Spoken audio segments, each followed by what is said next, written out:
Hello and welcome to Pisgah Health Today. My name is Angela Owen, and it's my privilege to host this program brought to you by the Pisgah Health Foundation. The Pisgah Health Foundation is a public 501c3 charity founded in 2019 by a board of 7 caring individuals committed to improving the health, wellness, and lives of Western North Carolina residents. Our special guest today is David White. David serves as the CEO of Western Carolina Community Action, Inc., also known as WCCA, in Hendersonville, North Carolina. Welcome to our program today, David. Glad to be here, Angela. We are super excited to talk with you. A little bit more background on David. He is the former executive director of Henderson County Council on Aging. He also formerly served as the transportation coordinator, as well as the job developer and counselor for WCCA. Before that, he was an instructor, a business instructor at Blue Ridge Community College in Flat Rock, North Carolina. Educational background includes an MBA from the University of North Carolina at Charlotte. He is a BS in Business Administration from Appalachian State University. I might add, my daughter recently graduated from that same university, so go Mountaineers, right? He has a certified community action professional. He received that as the National Community Action Partnership in Washington, D.C., and has a certificate and advanced certificate in nonprofit management from Duke University, a wide array there of educational background. David's activities and interests are long. He is extraordinarily involved in the community, both locally, and one thing I might note is he's currently the treasurer of National Head Start Association. So David, you serve in a variety of capacities, and so we are super grateful for you taking some time to talk with us this morning on Pisgah Health Today and share a little bit of the story. So why don't you start by telling the audience, what is WCCA? Well, Western Carolina Community Action, I think of us kind of as an umbrella organization to provide a lot of services. And we kind of fill in the gaps in the community. I mean, so we're different in every county that we're participating in. Like in Henderson County, transportation was a real issue during the 70s and 80s. And nobody else seemed to be in a position or wanting to run, transportation for human services, to take older adults to meal sites and things like that. So WCCA started doing it. And then as the needs for transportation in Henderson County grew, then we were all of a sudden, by 2000, part of the county's urbanized. So we started a fixed route transportation service. So same thing in Transylvania County. In Henderson County, you do have the Council on Aging. In Transylvania County, you don't have somebody to run congregate meal sites and provide all of the home delivered meals in areas, outside of Brevard. And so we've been doing that. We've stepped in and done that. And so, it's kind of, and then early childhood education, is our biggest program. And we're doing that in 4 counties right now. Another example, Polk County, in 2009, 2010, they did not have an early Head Start program in their county to serve infants and toddlers. So we went to the school system because they were serving the 4-year-olds and said, do you guys want to do infants and toddlers, or do you want us to do infants and toddlers? And they said, well, you guys already know a lot about that. You've been doing it for 15 years. Why don't you guys do infants and toddlers? So we're serving infants and toddlers in Polk County. And so that's kind of the gist of it. All of the services we provide are trying to move people more towards self-sufficiency or to make their lives, just better. Like with older adults, being able to go to a congregate meal site and visit with people and, see programming and have a nutritious meal and be involved in other activities. That just makes life better. And, so we're happy to provide that for folks that have given, so much to these communities during their whole lives. So that's it kind of in a nutshell. And then we do a lot of housing programs too. We do the Section 8 rental assistance program in Henderson and Transylvania counties, serving about 650 families in those 2 counties with that program. And we also have a self-sufficiency program within the housing program where we're moving people as people progress through the housing program. and their income begins to increase because they get a better job, they get more education, they can escrow that increase in rent instead of just paying an additional portion of their money to the government. They can escrow that money and save it for a down payment on a house. They can save it for education. So we do a lot with the housing folks too, and we've had some great success stories come out of both our Head Start and our housing programs. People who have came in and were basically homeless under the the definition. They were living with family or couch surfing or doing whatever they had to do, and then through the FSS program, they get to the point they get their children enrolled in the Head Start program, they get a rental assistance voucher, and then they start saving money towards a long-term goal. And we've had people get their nursing degrees and go on to become RNs and own their own homes and do all that sort of thing through the FSS program and their housing programs. So that's what we're trying to do. We're trying to help people go from, if they come to us in crisis, we try to get them to where they're stable, and then once they're stable, we try to move folks onto where they're thriving. So that's some of the things that we do. David, I love when you're describing that recognition of needs and then adapting the organization when those needs are changing. I think that is a really powerful model that you're representing through WCCA. And in those latter parts of those stories, I just thought what a beautiful picture it is of the vision statement that WCC has, giving people the power to transform their futures and live more fully in their community. Wow, incredible work that you guys are doing. David, tell us a little bit, how has Pisgah Health Foundation specifically helped you in meeting a need or a variety of needs within the community?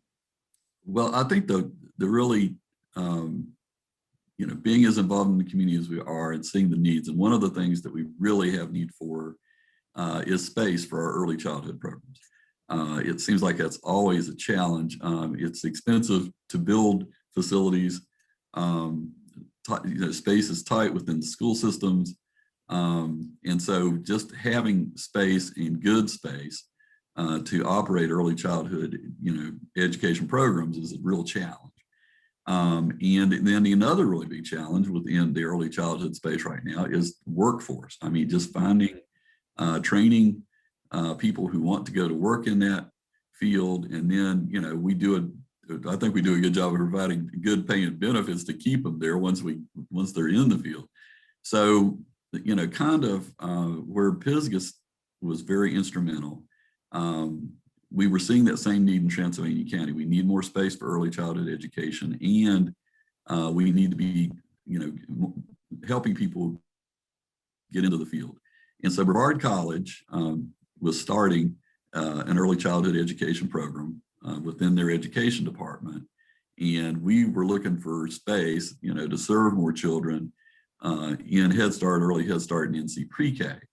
And so right about the time that Pisgah was getting going, we were starting to have meetings with Brevard College about an internship program, and, to where some of their folks could be at our centers and get that experiential learning in that field, which is going to help them a lot.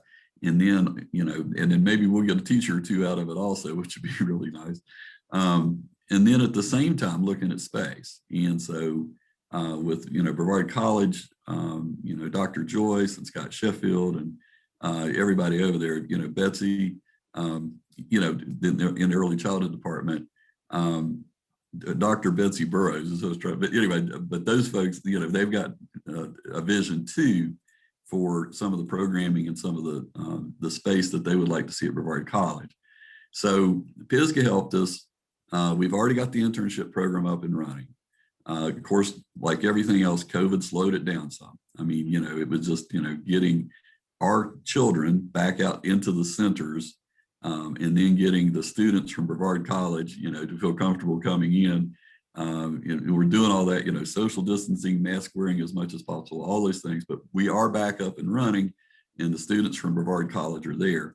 So the internship program, the students that we've talked to are really enjoying it. And then on the space side, we've been working with Brevard College.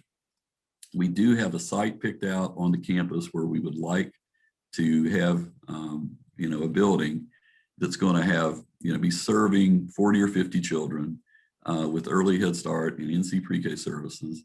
Also have some space for Brevard College faculty that, in their education department. So so Pisgah helped us in getting the architectural drawings done, and doing the site testing, which again, if you've done much of what I've done for the last 20 years, it's always amazing how much site testing goes on. Right. And so it's not free to get this. So we've been doing that with those funds have been helping with that, and then just get it surveyed, exactly where upon the Brevard College campus is this building going to be sitting. And so that's Pisgah Health Foundation, without their help, making this vision come to life, would have been very difficult to do. But being able to have a really good architect, and we've been working with Tamara Peacock in Hendersonville, and her folks, and so when they draw the building and what it's going to look like, and they've got the computers there that can show you what a classroom is going to look like in that building and what the entrance is going to look like and how wonderful it's going to be. When you can present that to folks like the Brevard College faculty and the WCCA board, people get excited, and so and buy into it. So that's where Pisgah Health has helped us to this point. It's been wonderful. What an incredible need that you found there. And when that is all coming together for those early childhood programs, which we know in Transylvania County is huge, huge, huge opportunity. So many young parents are going to be excited when this is complete, and super thrilled to see that you all are collaborating there with Brevard College, and that Pisgah Health Foundation has been able to come alongside and support the need there. That's incredible. Well, David, let me ask this question. How many counties does WCCA serve? For, Transylvania, Henderson, Polk, and Rutherford, yes. Fantastic. Fantastic. Well, what else would be important for our audience to know and understand? How can people come alongside you? How can they get involved? How can they find out more about what you all are doing? Because you're hitting an array, and it sounds very much like you're understanding the unique need of each of those different counties as you meet those, decide what programs, et cetera, to offer. Yeah, we do a lot of planning, and, we just completed you were reading from the new mission statement and from the new strategic plan, and that process always gives you a better feel for what's going on in the different counties.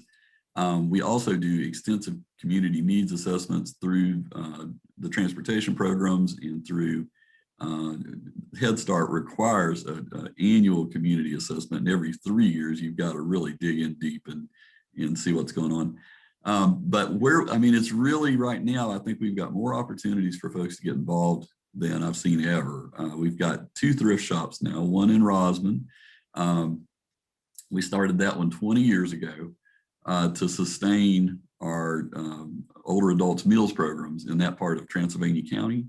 And that's the Tigertown Thrift Shop. It's right across the street from Rosman High School. So, hence the name. But we've got never knew that was associated. I have been through there. I graduated from there and never knew the association. That is incredible. Yep. Thank you for enlightening me today.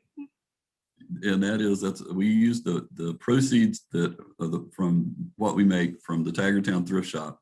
We use to support home delivered meals and the Quebec meal site, there in that area, which we operate. And so there's volunteer opportunities there. There's volunteer opportunities within the thrift shop. There's volunteer opportunities to deliver the meals. So we've got those. And in Hendersonville, we just opened a thrift shop on King Street in December. And that's the Bargain Hendo Thrift Shop.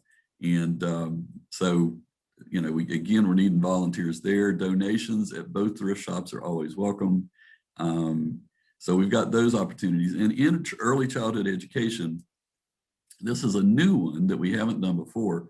The old model for, early childhood education, and I'm sure if you drive around, you'll see them. I mean, the old model was, okay, we'll put some mulch out there and we'll stick a primary colored slicky slide on there and, in a jungle gym, and that's a playground. And we're moving away from that. Number one, children, imaginations, they really don't need the primary colored equipment sitting out there. And it's much better to do natural, have some trees on there, out there, have some grass that they can play in, sandboxes are still good. Sandbox never hurt anything. That's good.